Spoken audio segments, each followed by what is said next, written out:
Շվեյցարիայի Ցյուրիխ քաղաքում մի մեծահարուստ ընտանիքում ծնվում է Ֆիլիպ անունով մի տղա։ Երիտասարդ տարիքից նա իր ամբողջ կյանքը նվիրում է մեկ բանի՝ բացահայտել աշխարհի գաղտնիքները։ Նա գիշերներով չի քնում, ուսումնասիրում է տիեզերքը, կարդում է հաստ գրքեր եւ աշխատում լաբորատորիայում։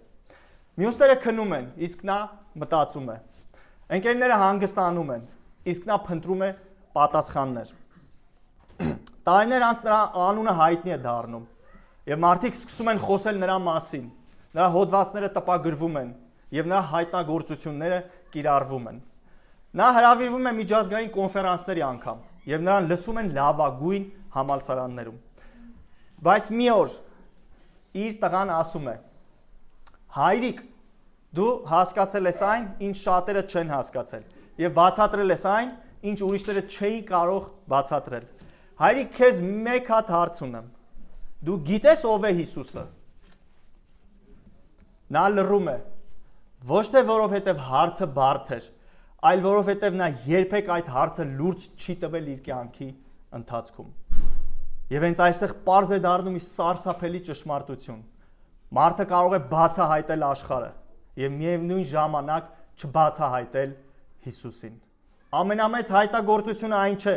երբ մարդը հասկանում է, թե ինչպես է աշխատում տիեզերքը, այլ այն, երբ նա բացահայտում է ով է Հիսուսը, բացահայտում է, որ Հիսուսը պարզապես մարդ չէ, այլ մարմնացած Աստված։ Եվ դու կարող ես շատ բան իմանալ այս կյանքում, բայց եթե չես ճանաչել, չես բացահայտել Հիսուսին, դու բաց ես թողել ամենամեծ հայտնագործությունը։ Այս բացահայտումից է կախված մարդու դժոխք եւ դրախտ գնալու ճակատագիրը։ Հիշում եք մեկ անգամ Հիսուսը իր աշակերտներին ասաց. «Մարդիկ իմ մասին ինչ են ասում, ով եմ ես»։ Եվ աշակերտները հիշում եք ինչ պատասխանեցին։ Ոմանք ասում են Հովանես Մկրտիչն ես, ոմանք էլ Երեմիան, ոմանք էլ մարգարեներից մեկը։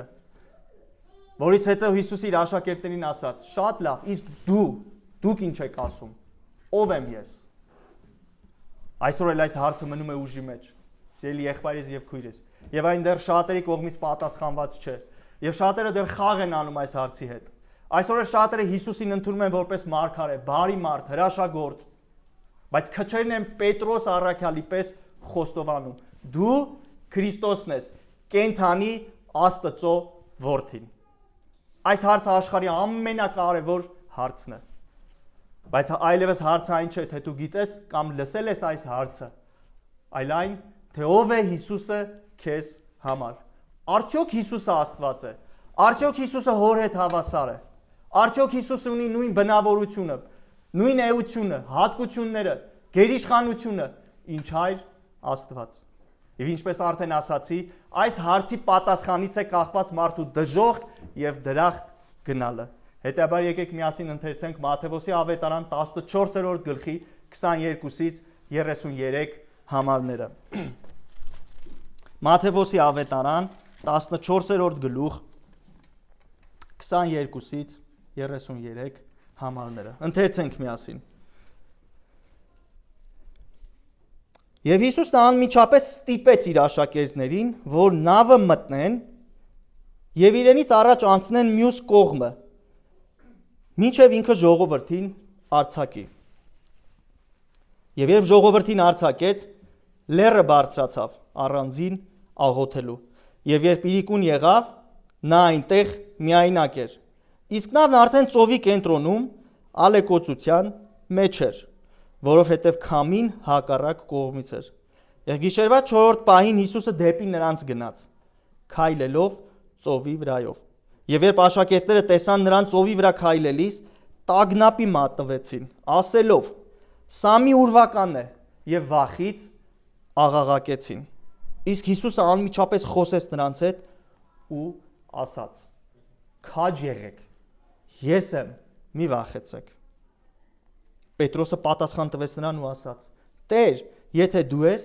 հրամայիր ինձ, որ ջրի վրայով քեզ մոտ գամ»։ Եվ նա ասաց. «Եկ»,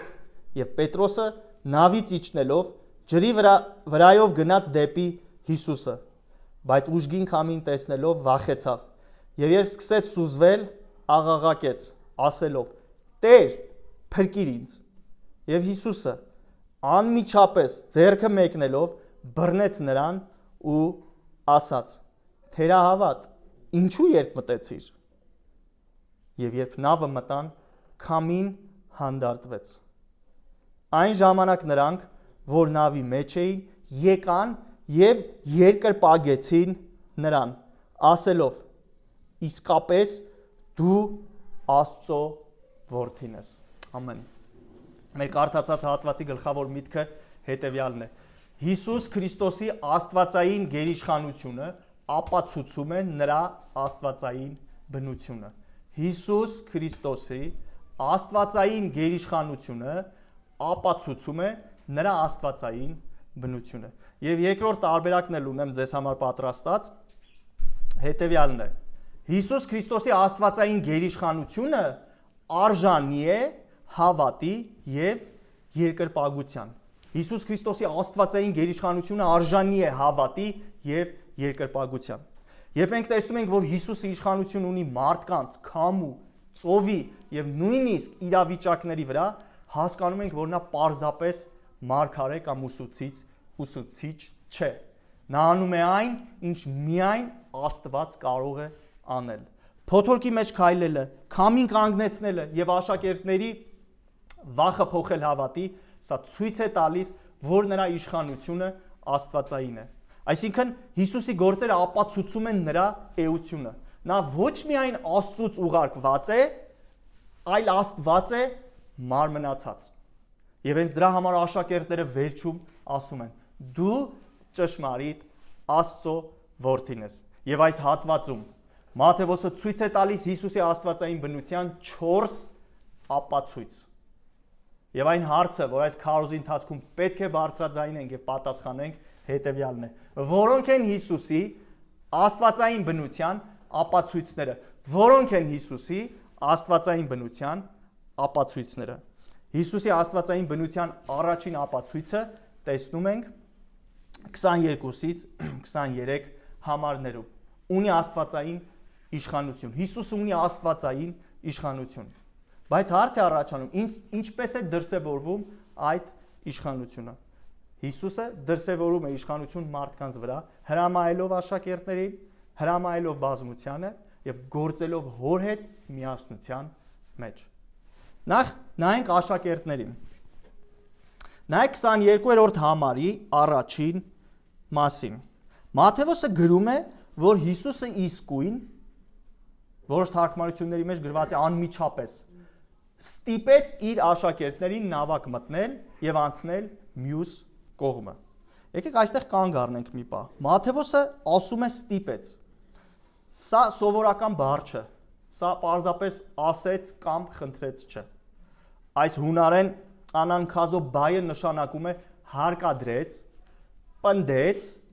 եւ հեղինակությամբ հրաման տվեց։ Այսինքն սա չի նշանակում, որ Հիսուսը բռնի ուժով ճնշելով քարշ էր տալիս աշակերտներին։ Այսա նշանակում է նա գործեց այնպիսի իշխանությամբ, որ նրանք չկարողացան չհնազանդվել։ Բայց այստեղ հարց է առաջանում. Հիսուս ինչու այսքան կտրուկ։ Ինչ է պատահել։ Ինչու այսքան կտրուկ։ Պատասխանը հետևյալն է, քանի որ հենց նոր տեղի էր ունեցել մի մեծ հրաշք։ Հիսուսը կերակրել էր հազարավոր մարդկանց, հացն ու ձուկը բազմապատկելով։ Եթե դուք համատեքստը կարդաք, անմիջապես վերևի մի քանի համարները խոսվում է այդ հրաշքի մասին։ Մի պահ խնդրում եմ պատկերացրեք մթնոլորտը։ Մարդիկ զարմացած են, ոգևորված են, բոլորը խոսում են մի բանի մասին։ Նա է Մեսիան։ Եվ Հովհաննես առաքյալը իր նամակի 6-րդ գլուխ 15-րդ համարում ավելի լավ է բացատրում, հստակեցնում այս տեսարանը։ Եթե դուք բացեք 6-րդ գլուխ 15-րդ համար, կտեսնեք այս տեսարանը, թե ինչ էր կատարվում իրականում եւ ինչու էր Հիսուսը այդքան ցանկանում արձակել իր աշակերտներին եւ ժողովրդին։ Հովհաննես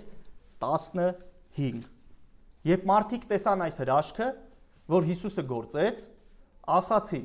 ճշմարտապես սա է այն մարգարեն, որ աշխարհ էր գալու։ Սակայն քանի որ Հիսուսը գիտեր, որ գալու են իրեն բռնելու, որպեսի թագավոր դարձնեն, տեսնում եք նպատակը, որպեսի թագավոր դարձնեն, դարձյալ միայնակ լեռը գնաց։ Սա նման է մերօրյա շատ ցույցերին, որտեղ մեծ բազմություն կա, եւ բոլորը համախմբված են մեկ նպատակի համար, բոլորը գոռում են մեկ բան, բոլորը պահանջում են մեկ բան, եւ բոլորը միաձայն են եւ համակարծիք։ Եվ հիմա մտածեք, աշակերտները որտեղ էին այդ ամենի մեջ։ Նրանք էլ էին այնտեղ, նրանք էլ էին տեսել այդ հրաշքը եւ նրանք էլ էին զգում այդ ալիքը։ Եվ շատ հավանական է, որ նրանք չէին ուզում հեռանալ։ Միգուցե ասում էին՝ Տեր, սա ճիշտ պահն է, մնանք այստեղ, սա մեծ հնարավորություն է։ Եվ այո, այնտեղ կա նաև Պետրոսը, կրակոտ, արագ արձագանքող, միշտ առաջարկ ունեցող։ Ինչպես վարվեց պայծառակերպության ժամանակ, հիշում եք, առաջարկելով Հիսուսին մնալ այստեղ։ Նա միշտ հետաքրքիր եւ տարօրինակ առաջարկներ ուներ Հիսուսին։ Եվ այս հատվածի մեջ եւս կտեսնենք Պետրոսին իր նոր ցանկությամբ քայլել ջրի վրայով։ Այսպիսով համատեքստից եւ մյուս ավետարաններից հասկանում ենք, որ հավանաբար աշակերտները եւս համակարծիք էին բազմության առաջարկի հետ։ Բայց հենց այստեղ է, որ տեսնում ենք Հիսուսի իշխանությունը։ Հիսուսը չի քննարկում, Հիսուսը չի բացատրում, Հիսուսը չի բանակցում, Հիսուսը հրամայում է եւ ստիպում է իր աշակերտներին մտնել նավակը։ Գիտեք ինչու՞։ Որովհետեւ նրանց ծրագրերը, նույնիսկ եթե լավ էր թվում, չէր համապատասխանում Հայր Աստծո կամքին։ Դուք տեսնում եք տարբերությունը։ Ամբոխը եւ աշակերտները ուզում են թագավոր, բայց երկրային թագավոր։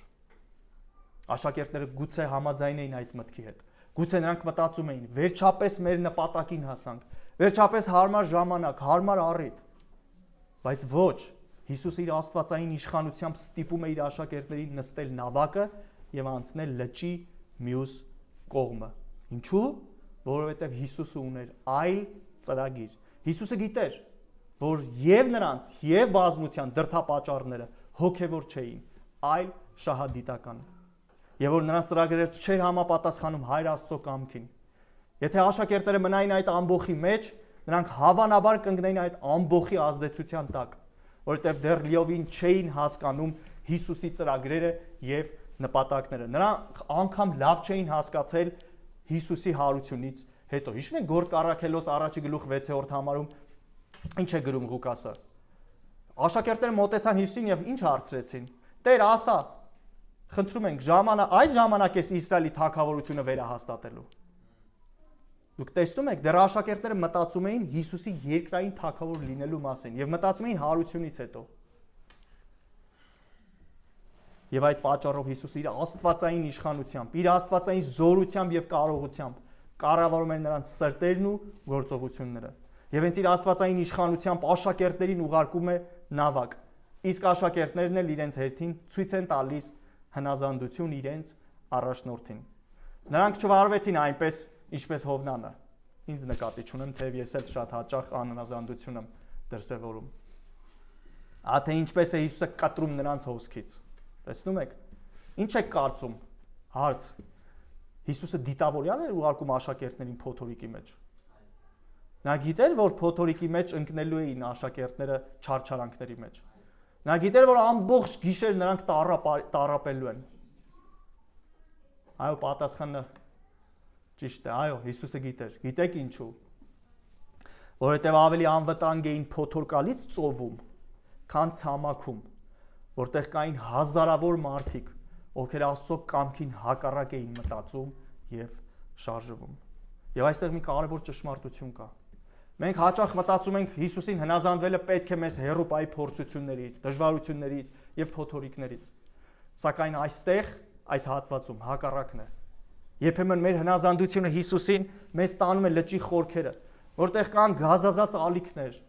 խավար, խորը ջրեր եւ սարսափելի վտանգ, բայց հաճախ չենք հասկանում, որ դրանք ավելի անվտանգ են եւ մեր հավատի, աճի, ամրապնդման եւ երկրպագության համար են։ Աշակերտները փոթորիկի մեջ ընկան, որովհետև հնազանդվեցին։ Իսկ Հովնանը փոթորիկի մեջ ընկավ, որովհետև չհնազանդվեց։ Եվ այստեղից հետևություն, կա երկու տեսակի փոթորիկ՝ ուղման եւ կատարելագործման։ Հիմա հարց. աշակերտների փոթորիկը որ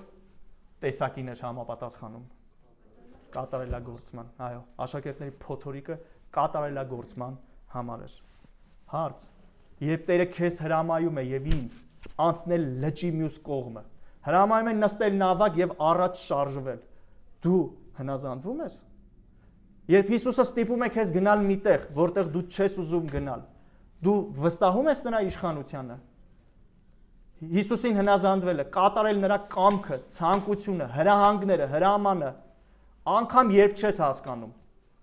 արդյոք քո քրիստոնեական կյանքի մոդելն է։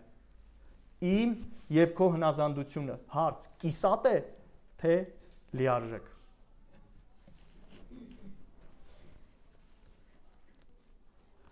Այսպիսով աշակերտները գտնվում են նավակի մեջ եւ Հիսուսից կամաց հեռանում են։ Իսկ հիմա տեսնենք ինչ է անում Հիսուսը մնացած մարդկանց հետ։ Նա դրսևորում է իր աստվածային իշխանությունը բազմության վրա, հրամայելով նրանց։ Նայեք 23-րդ համարի առաջին մասին։ Եվ երբ ժողովրդին արձակեց։ Այսպիսով Հիսուսը ոչ միայն աշակերտներին է արձակում, այլ նաև ցրում է բազմությունը, մոտավոր 25-ից 30,000 հոգի։ Ինչու՞։ Քանի որ նրանք ուզում էին թագավոր կարգել։ Նրանք ուզում էին քաղաքական թագավոր, ազատագրող Ռոմից, մեկով հաց է տալիս եւ ապահովում է երկրային տարատեսակ բարեկեցություններ, բայց Հիսուսը թույլ չի տալիս։ Սա աստվածային իշխանություն է մարդկանց սրտերի վրա։ Նա չի թողնում, որ մարդիկ իրեն օգտագործեն իրենց նպատակների համար, այլ նա է մարդկանց օգտագործում իր նպատակների եւ ծրագրերի համար։ Սա նոր բան չէ։ Սա նորություն չէ։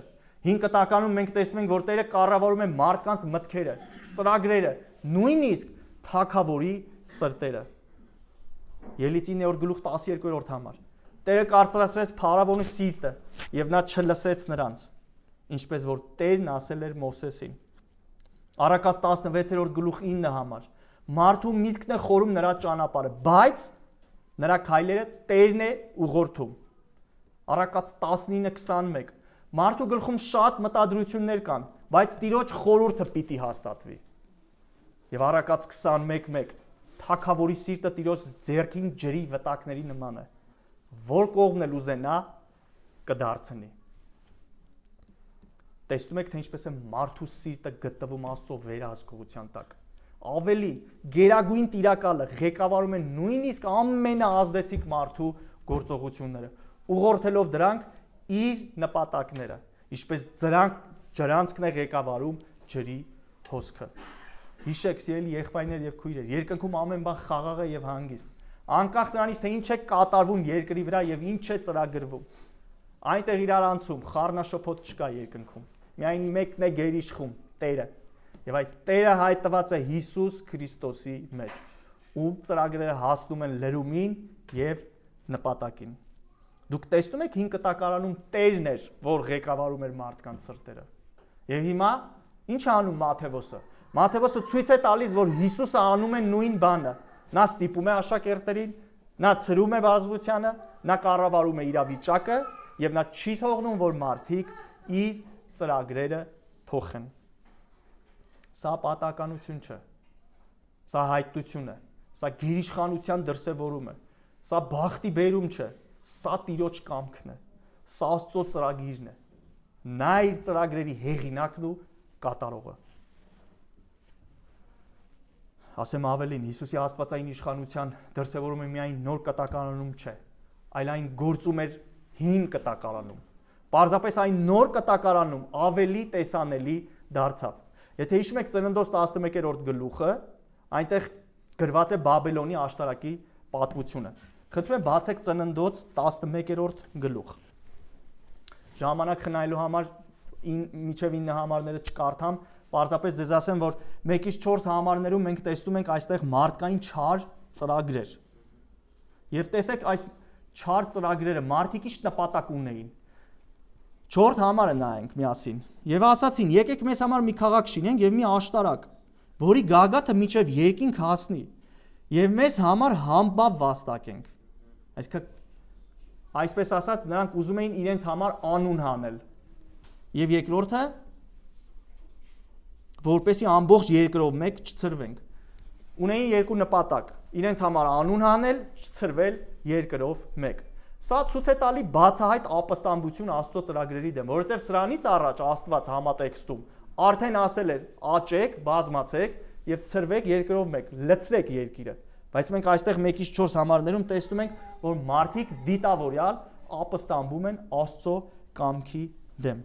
Բայց 5-ից 8 համարներում տեսնում ենք Աստծո միջամտությունը։ 1-ից 4 մարդու չար ծրագրերը, 5-ից 8 Աստծո միջամտությունը։ Նայեք 8-րդ համարի առաջի մասին։ Եվ Տերը նրանց այնտեղից ցրեց ամբողջ երկրով մեկ։ Տերը ասում է ցրեց։ Սա պատիժ չէ։ Սա իշխանություն է մարդկային ծրագրերի վրա։ Տեսնում եք, որ Աստված ոչ միայն քանդում է նրանց ծրագրերը, այլ նաև հաստատում է իր ծրագիրը։ Նայեք 9-րդ համարին, թե ինչպես է հաստատում։ Այդ պատճառով էլ այն Բաբելոն անվանվեց, որովհետև Տերն այնտեղ խառնակեց ամբողջ երկրի լեզուն, եւ Տերը նրանց ցրեց այնտեղից ամբողջ երկրով մեկ։ Տեսնում եք, ինչ մարդիկ խուսափում էին անել, Աստված հենց դա արեց։ Բայց հիմա խնդրում եմ ուշադրություն դարձրեք 7-րդ համարին։ Սա չափազանց կարևոր արտահայտություն է։ Սա պարզապես թագավորական հոգնակի չէ, եւ ոչ էլ Աստված իր հետ քաղաքավարի ձևով է խոսում։ Սա խորհրդակցություն է աստվածության մեջ։ Եվ սա նշանակում է այն Աստվածը, ով ցրեց մարդկանց, նույն Աստվածն է, որ հայտնվեց Հիսուս Քրիստոսի մեջ։ Այսպիսով Բաբելոնում Տերն է, որ ցրում է, իսկ Մատթեոսում Հիսուսն է, որ ցրում է եւ աշակերտներին, եւ բազմությանը։ Համար կարևոր շեշտադրում եւ հիշեցում, սիրելի եղբայրս եւ քույրս, Հիսուսի աստվածային իշխանությունը չի սկսվում Մատթեոս 14-ում, այլ այն հավիտենական է, բայց այստեղ մեր հատվածում Մատթեոսի մենք այն մեր աչքերով ենք տեսնում։ Եվ այս ճշմարտությունն էլ մեզ տանում է հաջորդ դրսևորմանը։ Նույն Հիսուսը, ով հրամայում է եւ բացառապես բոլորը հնազանդվում են, այժմ գնում է մենակ աղոթելու։ Նայեք Մատթեոս 14-րդ գլուխ 23-րդ համարի 2-րդ մասին։ Եվ ժողովրդին արձակեց, լեռը բարձրացավ առանձին աղոթելու, եւ երբ իրիկուն եղավ, նա այնտեղ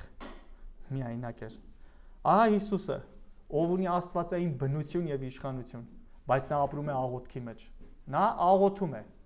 Նա միայնակ է, ինչպես գրում է Մատթեոսը։ Ինչ է ցույց տալիս այս աղոթքը։ Սա ցույց է տալիս Հիսուսի երկու բնությունների իրականությունը։ Իսկ նա իրական Աստված է, դրա համար հրամայում է։ Երկրորդ, նա իրական մարդ է, դրա համար աղոթում է։ Ահա այստեղ մենք տեսնում ենք Մատթեոսի խորը քրիստոսաբանությունը։ Նա մեզ չի ներկայացնում Քրիստոսին որպես իշխան Տեր, այլ նաև միևնույն ժամանակ որպես աղոթող որդի։ Նա չի տալիս մեզ միակողմանի Քրիստոս, այլ ներկայացնում է ամբողջական Քրիստոսին, իրական Աստված եւ իրական մարդ։ Սա է Քրիստոսի ամբողջական պատկերը եւ ոչ միայն այսքանը։ Սա է քրիստոնեական հավատի հիմքը։ Մատթեոսն ասում է. լեռը բարձրացավ առանձին աղոթելու։ Լեռը բարձրացավ առանձին աղոթելու։ Ասեմ, որ աշխարհում աղոթքը ընկալվում է թուլության կամ անճարության նշան։ Աշխարհում մարդիկ մտածում են, իշխանություն ունես, ճակերտավոր իշխանություն, ուրեմն աղոթքի կարիք չունես։ Բայց Հիսուսը հակառակն է ցույց տալիս եւ հարվածում է աշխարհի տրամաբանությանը, ցույց տալով, որ ճշմարիտ իշխանությունը ծնվում է հոր հետ մտերմիկ հարաբերություններից։ Եվ աղոթքը ոչ թե թուլության, այլ իշխանության աղբյուր է։ Հիսուսը հրամայում է, աշակերտները հնազանդվում են։ Հիսուսը արձակում է բազմությանը եւ նրանք հեռանում են։ Բայց նույն Հիսուսը աղոթում է։ Եվ սա հակասություն չէ, սիրելի եղբայրես եւ քույրս, այլ սա հայտնություն է։ Հայտնություն է այն մասին, որ Հիսուսը գերիշխան Տեր է, բայց նաեւ հնազանդ որդի։ Եվ նրա աստվածային իշխանության գաղտնիքը սա է։ Նա միշտ ապրում է հոր ներկայության մեջ եւ հայրն էլ ապրում է Հիսուսի մեջ։ Հովանու 10:38 հայրն իմ մեջ է ու ես հոր մեջ։ Հովանու 14:10 չես հավատում, որ ես հոր մեջ եմ եւ հայրն էլ իմ մեջ է։ Ոչ Հովանեսը եւ ոչ էլ մյուս առաքյալները այս ամենը չեն ներկայացնում որպես համագործակցություն, այլ որպես էության միասնություն։ Հիսուսի աղոթքի բացատրությունը սա է։ Նրա իշխանությունը անկախ իշխանություն չէ։ Հիսուսի իշխանությունը աստվածային անկախ չէ։ Նա գործում է հոր հետ կատարյալ միասնության մեջ։ Եվ ժողովրդին արձակեց, լեռը բարձրացավ առանձին աղոթելու, եւ երբ իրիկուն եղավ, նա այնտեղ միայնակ էր։ Բարձրացավ առանձին աղոթելու, Մատթեոսը գրում է։ Նա աղոթում է, տեսնում եք Հիսուսին, նա միայնակ է։ Մատթեոս 6:6 քիչ առաջ պատվեր էր տվել Հիսուսի իր աշակերտներին։ Այլ երբ դու աղոթք անես, մտիր քո սենյակը, փակիր դուռդ եւ ծածուկ աղոթիր քո հորը, եւ քո հայրը, որ տեսնում է ծածուկը, հայտապես կհատուցի քեզ։ Ահա Հիսուսը կիրառում է իր իսկ տված պատվերը։ Այն պատվերը, որը տվել էր աշակերտներին,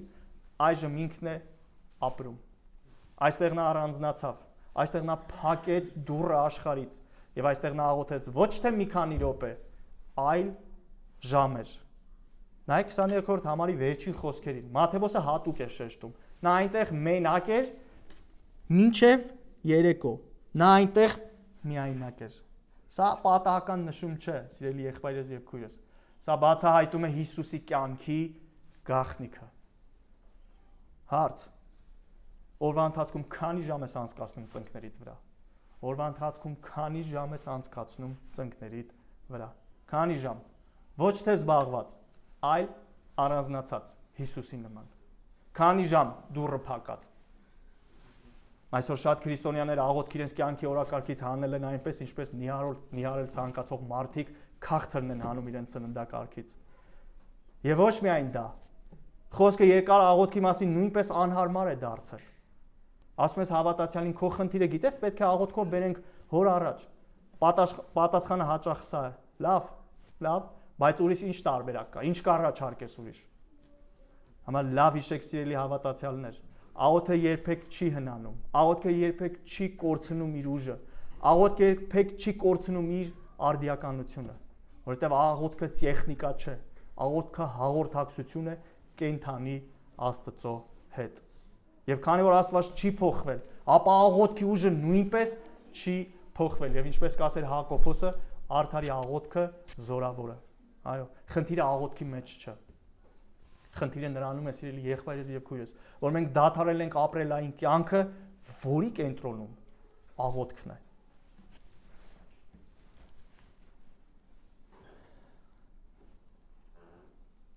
Լերը բարձրացավ առանձին աղոթելու։ Ինչ եք կարծում, ինչի կամ ում համար էր աղոթում Հիսուսը։ Մատթեոս ասում է, որ Հիսուսը բարձրացավ լերը աղոթելու։ Ինչ եք կարծում, ինչի կամ ում համար էր աղոթում Հիսուսը։ Այո, տեքստը ստակ չի ասում այդ մասին, բայց հավանաբար նա աղոթում էր իր համար, չէ՞ որ նա հանդիպել էր եւս մեկ փորձության, ինչպես անապատում սատանայից փորձվելուց։ Եվ հիմա Հիսուս մարդու համար փորձությունը այն է, որ նրան առաջարկում են լինել թագավոր, եւ նա փորձվեց, բայց չընկավ գայթակղության մեջ։ Եբրայեցիս 4:15, որովհետեւ ոչ թե մի քահանապետ ունենք, որ չի կարող մեր տկարություններին չարչարակից լինել, այլ մի այնպիսին, որ ամեն բանում փորձված է մեզ նման, բայց առանց մեղքի։ Եվ ինչպես Գեթսեմանիում Հիսուս աղոթեց, ոչ թե իմ կամքը, այլ քոնը լինի, Հայր, այնպես էլ այստեղ ամենայն հավանականությամբ նա իր սիրտը հնազանդեցնում էր հոր կամքին։ Նա աղոթում էր, որ ոչինչ, ոչ մի բան չշեղի իրեն այն ճանապարհից, որի համար նա եկել էր աշխարհ։ Եվ այստեղ մի կարևոր հարց է առաջանում. միթե Հիսուսը աղոթում էր միայն իր համար։ Եվ ինչպես Ալբերտ եղբայրս ասեց, տեքստը կրկին չի ասում, որ նա աղոթում է իր աշակերտների համար։ Եվ մենք պետք է ազնիվ լինենք չասելու ավելին, քան գրվածը։ Բայց միևնույն ժամանակ մենք չենք կարդում այս հատվածը դատարկության մեջ եւ համատեքստից դուրս։ Եվ մենք շատ լավ գիտենք Հիսուսի սիրտը։ Մենք տեսնում ենք նրա սովորությունը եւ մենք ճանաչում ենք նրա միջնորդական ծառայությունը։ Նա հաճախ էր աղոթում իր աշակերտների համար։ Եվ հատկապես նախքան փորձությունը վրա կհասներ։ Հիշում եք Պետրոսին ինչ ասաց Ղուկաս 22:32։ Ես աղոթեցի քեզ համար, որ քո հավատը չպակասի։ Նա աղոթեց նաև իր աշակերտների համար Հովհաննեսի ավետարանի 17-րդ գլխում քահանապետական աղոթքը Հիսուսի։ Հիշում եք։ Եթե կարդաք կտեսնեք այնտեղ էլ Հիսուսը աղոթում է նախ իր համար, հետո աշակերտների համար եւ հետո նոր կտակարանի մյուս հավատացյալների համար։ Բարձրացավ առանձին աղոթելու։ Այս աղոթել բառը հունարեն պրոսիխեմայի բայն է, որը նշանակում է աղոթել, դիմել, խնդրել Հորը։ Եվ մեր հատվածում, մասնավոր 23-րդ համարում, այս բայը դրված է այնպես, որ այն ցույց է տալիս նպատակ։ Այս բայը, Հիսուսի աղոթելը ցույց է տալիս նպատակ։ Ուստի Լեովին հիմնավորված է ասել, որ հավանաբար այդ լեռան վրա միայնակ աղոթքի մեջ Հիսուսը հիշում էր նաև իր աշակերտներին։ Այն աշակերտներին, որոնք այդ պահին ծովի մեջ էին, քամու դեմ պայքարում էին։ Եվ գուցե նա աղոթում էր ոչ միայն նրանց անվտանգության համար, այլ ավելի խորը բանի համար, որ Հայրը բացի նրանց միտքը, որ նրանք տեսնեն, հասկանան, ճանաչեն, թե ով է Հիսուսը իրականում, որ նրանց հավատը չխորտակվի ալիքների մեջ, այլ բարձրանա դեպի Քրիստոսի անձի իրական ճանաչում։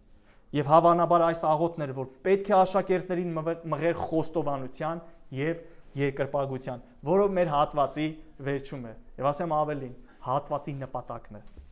Հիշում եք աշակերտները մտան նավակ եւ ինչ արեցին։ Երկրպագեցին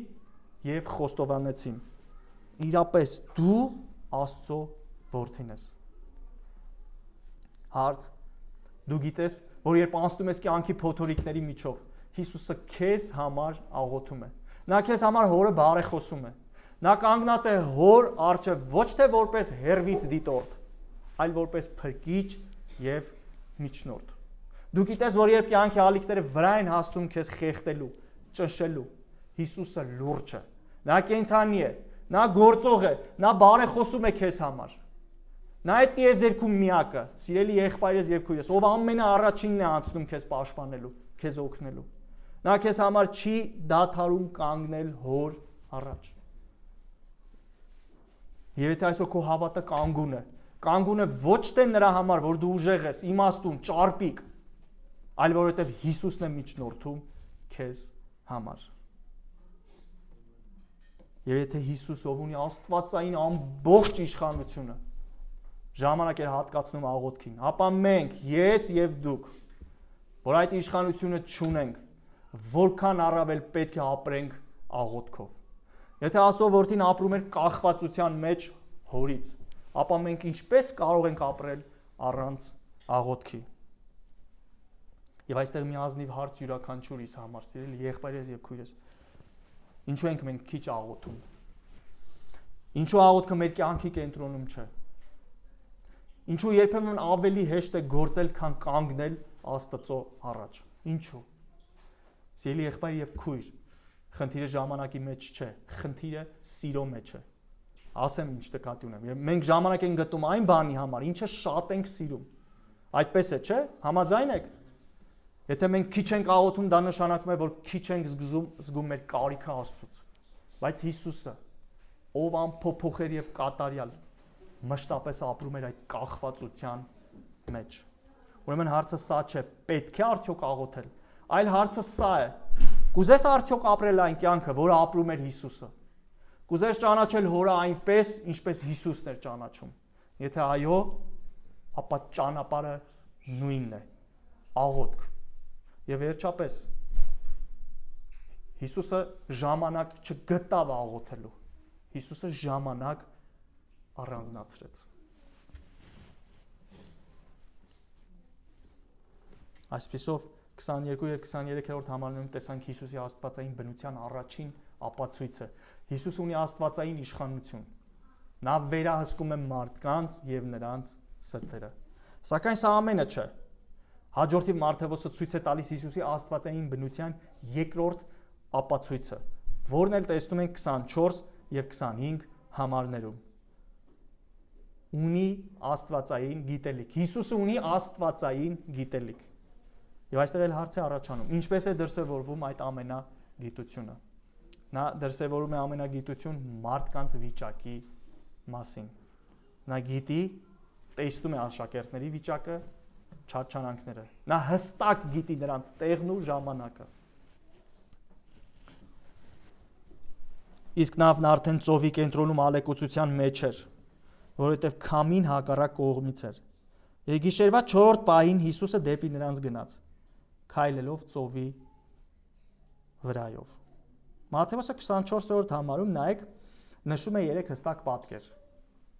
Նավը ծովից հեռու էր, նավը ալեկոծության մեջ էր, եւ երրորդ նավը քամուն հակառակ էր։ Այս անելով Մատթեոսը ցույց է տալիս, թե ինչպես է լարվածությունը աճում։ Դուք տեսնում եք, ահա աշակերտները, ովքեր Հիսուսին հնազանդվելով հայտնվել էին ծովի կենտրոնում եւ գտնվում էին փոթորիկի մեջ։ Իսկ դա նշանակում է, որ նրանք ծայրահեղ վիճակում էին եւ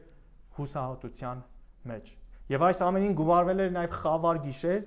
եւ սև գիշերը։ Եվ ի՞նչն է մարդու վախերը բազմապատկում, եթե ոչ գիշերվա ուշ ժամը։ Եվ Մատթեոսը ասում է, որ նավակը փոթորկի կամ ալեկոծության մեջ էր։ Տարբեր թարգմանությունների մեջ տարբեր է գրված։ Այս ալեկոծություն հունարեն բայ, այս բասանիզո, ինչ է նշանակում։ Նշանակում է տանջել, տառապել եւ լինել չարչարանքի մեջ։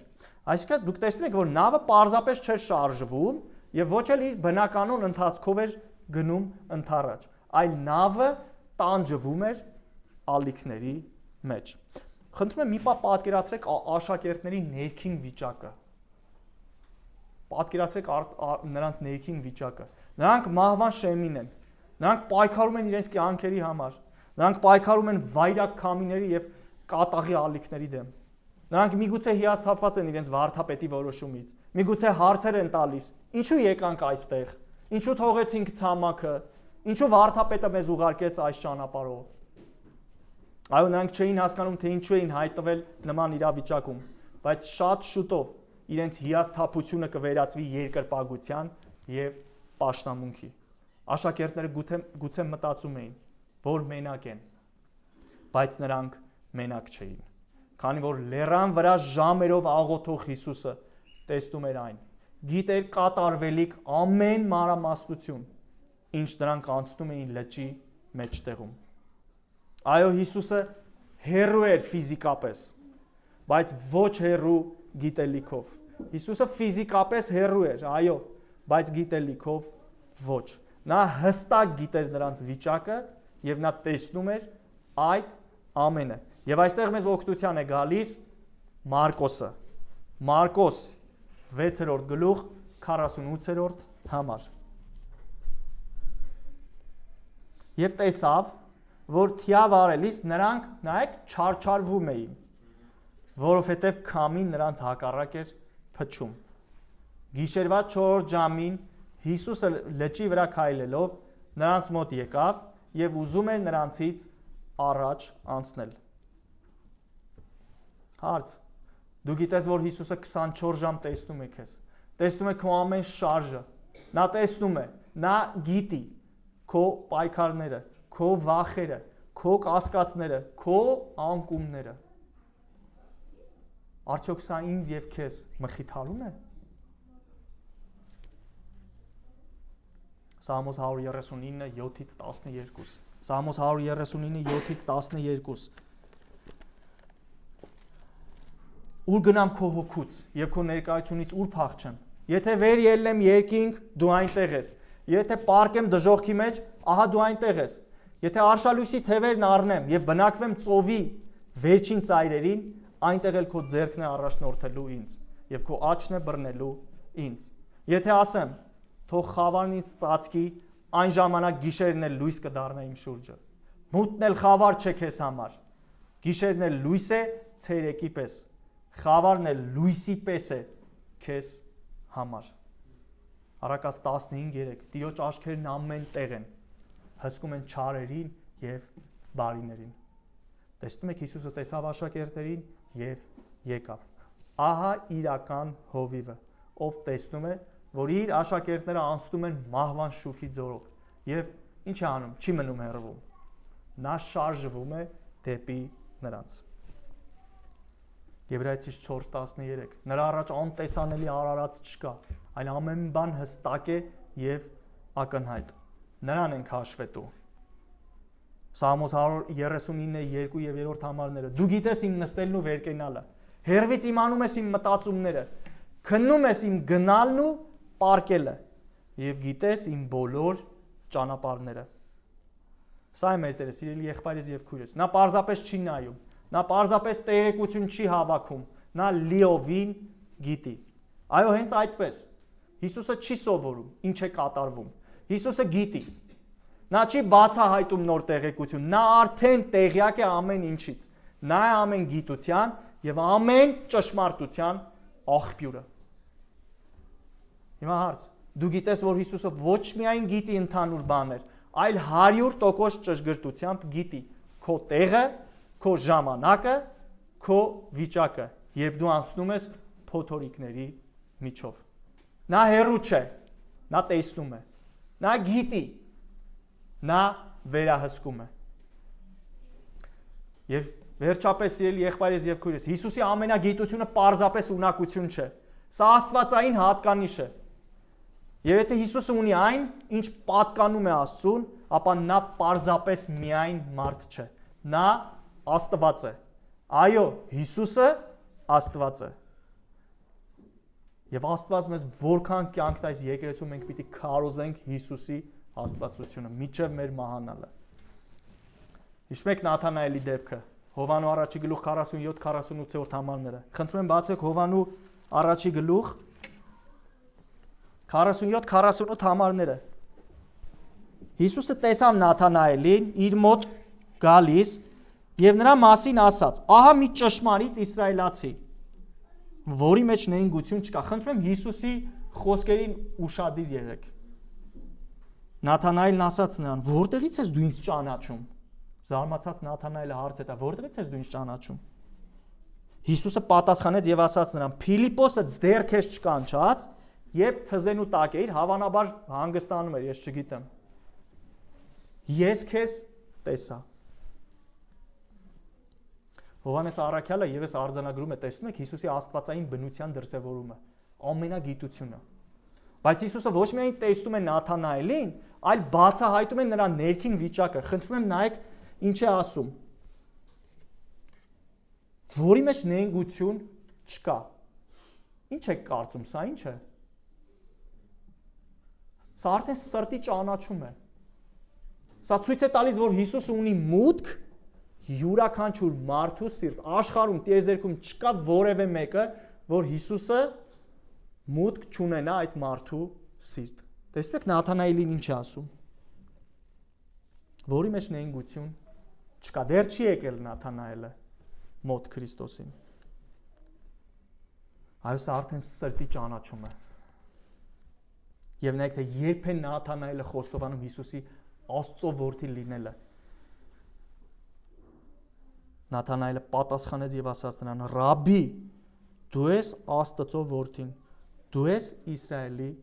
թագավորը։ Երբ տեսնում է, հասկանում է Հիսուսի աստվածային ինքնությունը, նա խոստովանում է, նա երկրպագում է, այնպես, ինչպես աշակերտները նավակի մեջ պիտի երկրպագեն։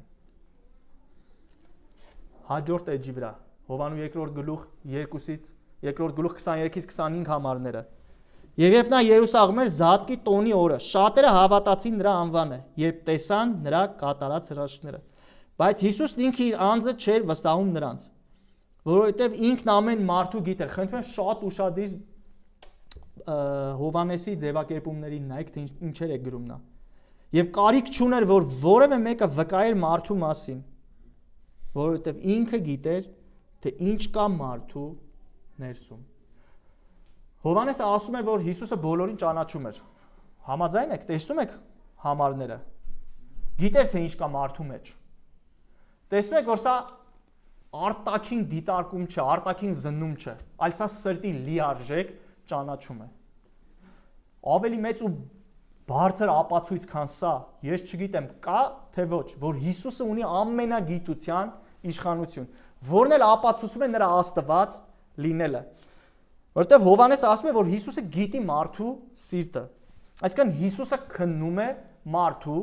սիրտը։ Հիմա հարց, մենք Աստվածաշնչից ինչ գիտենք։ Գիտենք, որ սիրտ քննելը միայն Աստծո արտոնությունն է։ Սիրտ քննելը, սիրելի եղբայրներ եւ քույրեր, Աստծո արտոնությունն է։ Այո, սիրտ քննելը բացառիկ աստվածային իրավունք է։ Հիշում եք Երեմիա 17:10։ Ես, Տերս, փորձում եմ սիրտը, քննում եմ միտքը, որ մարդուն տամ իր ճանապարհների համեմատ եւ իր արարքների արդյունքի համեմատ։ Եվ հիմա այստեղ Հովհաննեսը ցույց է տալիս, որ Հիսուսը անում է նույնը։ Եզրակացություն։ Եթե սիրտ քննելը միայն Աստծուն է պատկանում եւ Հիսուսը գիտի քննում է սրտերը, ապա կա միայն մեկ հայտարարություն եւ հռչակում։ Հիսուսը Աստված է։ Այո, Հիսուսը Աստված է։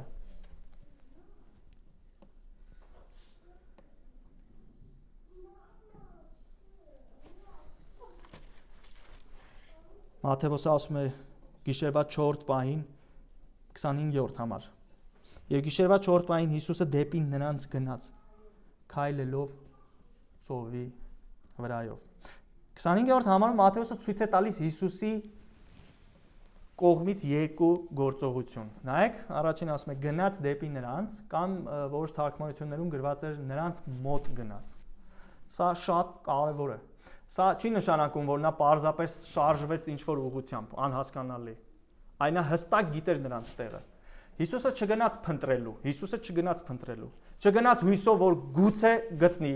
չգնաց լճի մեջտեղ եւ սկսեց որոնել, սկսեց գոռալ, աչ ու ձախ հարց ու փորձ անել, չգնաց քարտեզով եւ ոչ էլ հեռադիտակով, այլ նա իր աստվածային ամենագիտությամբ գնաց ուղիղ դեպի նրանց։ Մատթեոսն ասում է դեպի նրանց գնաց։ Այս երկոմայ բայը ցույց է տալիս հստակ ուղղություն, հստակ տեղանք եւ հստակ նպատակ։ Մատթեոսը նաև ասում է, թե երբ է գնում դեպի նրանց։ Նայեք, գիշերվա 4-րդ պահին։ Սա մեր ժամով գրեթե լուսաբաց 6-ը, 3-ից 6-ին կած հատվածն է։ Թե երբ է գնում Հիսուսի իր աշակերտների մոտ։ Գիշերվա 4-րդ ժամին։ Ինչու Հիսուս? Որտեղ այլևս նրանց ուժերը սպառվել են։ Այլևս չեն կարողանում պայքարել կատաղի քամու եւ վայրագ ալիքների դեմ։ Եվ հենց այդ ժամանակ Հիսուսը գնում է դեպի աշակերտները։ Նա տեսավ իր գառների վիճակը։ Եվ ինչ արեց? Չմնաց հեռվում, այլ Մատթեոսը ասում է նրանց մոտ գնաց։ Տեսնում եք, սիրելի եղբայրս եւ քույրս, Հիսուսը չի ուշանում։ Հիսուսը չի շփոթվում, չի մտածում, արժի գնալ, բայց հիմա գնամ, թե 1 ժամից։ Նա եկավ ճիշտ տեղում, ճիշտ ժամանակին եւ ճիշտ կերպով։ Հարց. Քո կյանքում էլ կա այդպիսի 4-րդ պահ, սիրելի եղբայրս եւ քույրս։ Երբ թվում է, թե արդեն վերջ է, երբ թվում է, թե այլևս ուժերը սպառվել են։ Հիշիր, Հիսուսը գիտի, թե որտեղ ես։ Ուրախացիր այս ճշմարտությունից։ Հիսուսը գիտի, թե երբ ես այնտեղ։ Եվ նա գալիս է ոչ շուտ, ոչ ուշ, այլ ճիշտ ժամանակին։ Եվ ամենակարևորը, նա գալիս է իր աստվածային գերիշխանությամբ։ Մատթեոսը ասում է, Հիսուսը լճի վրա քայլելով նրանց մոտ եկավ։ Հիսուսի երկրորդ գործողությունը քայլեց ծովի վրայով։ Նա քայլեց ծովի վրա։ Այնինչ աշակերտների համար մահվան վտանգ էր, Հիսուսի համար ճանապարհ դարձավ։ Այնինչ նրանց համար անկառավարելի էր, նրա համար լիովին ենթակա էր։ Ծովը Հիսուսի համար դարձել էր անվտանգ ապահով միջոց, հասնելու ում աշակերտներին։ Այն ալիքները, որոնք տանջում էին եւ հարվածում էին աշակերտներին, այժմ Հիսուսի ոտքերի տակ դարձել են կարմիր գորգ, որի վրայով Հիսուսը հանգիստ քայլում է։ Նա զբոսնում է ծովի վրա, այնպես ինչպես ինքն է կամենում։ Այն ծովը, այն ջուրը, այն ալիքները, որոնք ստեղծվել էին Հիսուսի կողմից, այժմ խոնարհաբար ծառայում են նրան եւ ենթակա են նրա աստվածային իշխանությանը։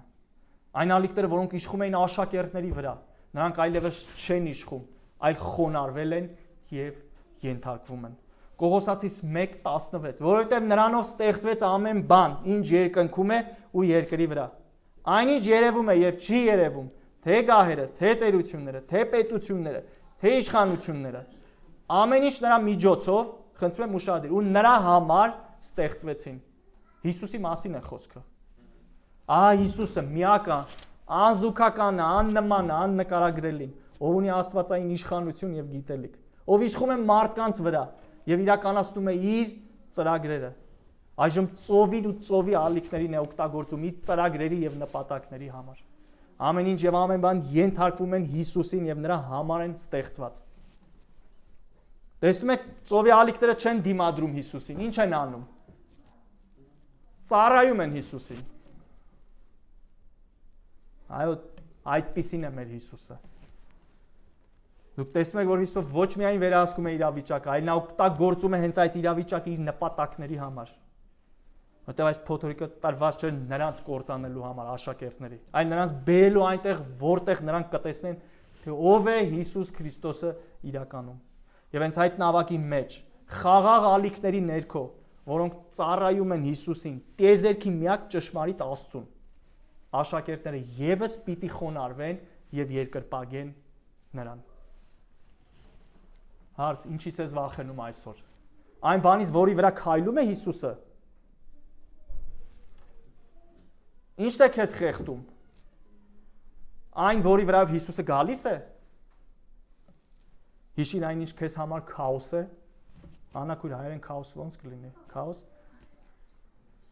նրա համար վերահսկելի է։ Այն, ինչ քեզ համար քաոս է, Հիսուսի համար վերահսկելի է։ Այն, ինչ քեզ համար վերջ է թվում, վերջ, ավարտ, նրա համար ճանապարհ է։ Եվ հիմա լսեք այս հարցը, որը Հիսուսը տվեց իր աշակերտներին։ Մատթեոս 16:15։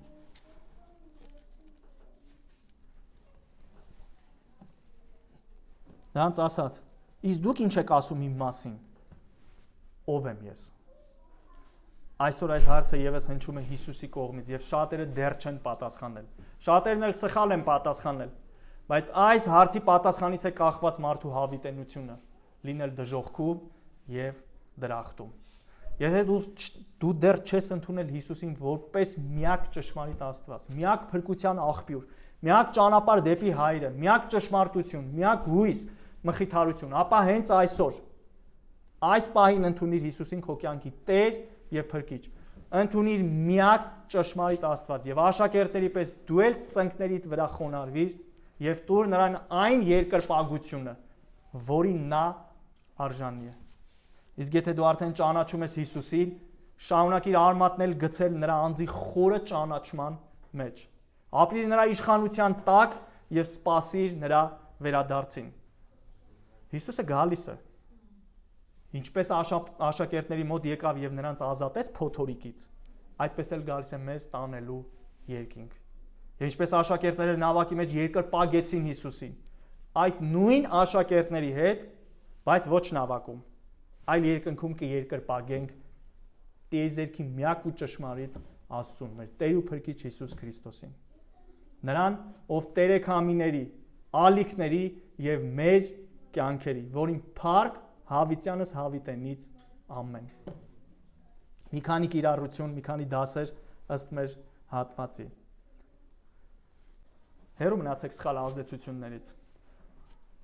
Հեռու մնային մարկանցից, ամբողջներից, ովքեր Աստծո կամքին հակառակ են մտածում եւ շարժվում։ Կատարիր ոչ թե մարդկանց կամքը, այլ միայն Աստծո կամքը։ Մի հակառակվիր Հիսուսի հրամաններին։ Երբ Հիսուսը քեզ հրամայում է նստել նավակը եւ անցնել լճի մյուս կողմը, մի վիճիր, մի ձգձգիր, մի փնտրիր այլ տարբերակներ։ Հնազանդվիր։ Նույնիսկ երբ ամբողջապես չես հասկանում։ Հիսուսի հրամանները մեր հավատի ամրապնդման եւ Աստված ճանաչողության համար են։ Զարգացրու լիարժեք հնազանդություն։ Քրիստոնեական կյանքը ընտրովի հնազանդություն չէ։ Ոչ թե ինչ ուզում անում եմ, այլ ինչ նա ասում է, դա էլ անում եմ։ Ապրիր աղոթքի մեջ, ծնկներիդ վրա։ Օրվա մեջ ժամանակ հատկացրու աղոթքին։ Հաճախ առանձնացիր եւ աղոթիր Աստծուն։ Աղոթիր շատ եւ ոչ թե քիչ։ Թող աղոթքը դառնա քո կյանքի շունչը, ոչ թե պարզապես գործողություն։ Աղոթքը դարձրու առաջնահերթություն։ Աղոթքը թող քո օրակարգի մեջ լինի ոչ թե ավելորդություն եւ վերջին տարբերակ, այլ անբաժան մաս։ Թող այն դառնա քո զբաղմունքը, կենսակերպը, սովորությունը եւ կյանքի կենտրոնը։ Փորձության մեջ մի ապավինիր քեզ։ Երբ հայտնվում ես փոթորիկի մեջ, մի փորձիր միայնակ լուծել։ Մի փորձիր տարբերակներ փնտրել, ստեղծել, թե ինչպես դուրս գալ այդ ամենից։ Այլ օգտվիր արդեն եղած արտոնությունից, աղոթքից։ Աղոթիր ուրիշների համար։ Երբ տեսնում ես, որ քո եղբայրը եւ քույրը անցնում են դժվարությամբ, փոթորիկի միջով, մի մնա անտարբեր, աղոթիր նրանց համար, քանի որ հաճախ այնինչ նրանք ամենաշատ կարիքն ունեն, դա քո եւ իմ աղոթքն է։ Մոտեցիր ուրիշի փոթորիկին։ Երբ տեսնում ես քո եղբայրը կամ քրոջը փոթորիկի մեջ խորտակվելիս, մի կանգնիր հեռվում եւ բավարարվիր դիտորդի դերով։ Մոտեցիր։ Մի սպասիր, որ փոթորիկը անցնի, ամեն ինչ լավանա, որ հետո գաս մեջքին տպտպացնես եւ ասես Տերը օրհնի։ Մինչ փոթորիկը կամ մտիր նրա նավակը։ Իրական սերը մտնում է փոթորիկի մեջ, ոչ թե սպասում ափին։ Մտիր նրա նավակը եւ եղիր նրա հետ։ Կիսիր նրա ծանրությունը։ Գիտեք ինչու։ Քանի որ հենց այսպես է վարվում Հիսուսը մեզ հետ։ Ուզում եք Հիսուսին նմանվել։ Այս բոլոր կիրառությունները արեք։ Եվ ինչպես աշակերտները 33-րդ համարում այն ժամանակ նրանք, որ նավի մեջ էին, եկան եւ երկրպագեցին նրան, ասելով. իրապես դու Աստծո որդին ես։ Մենք էլ որպես մեկ հոգևոր ընտանիք ուզում եմ, որ հիմա ոտքի կանգնենք բոլորս, Դավիթ եղբորը խնդրենք եւ մի փառաբանության երգով մեր աղոթքը բարձրացնենք մեր Տեր ու Փրկիչ Հիսուս Քրիստոսին։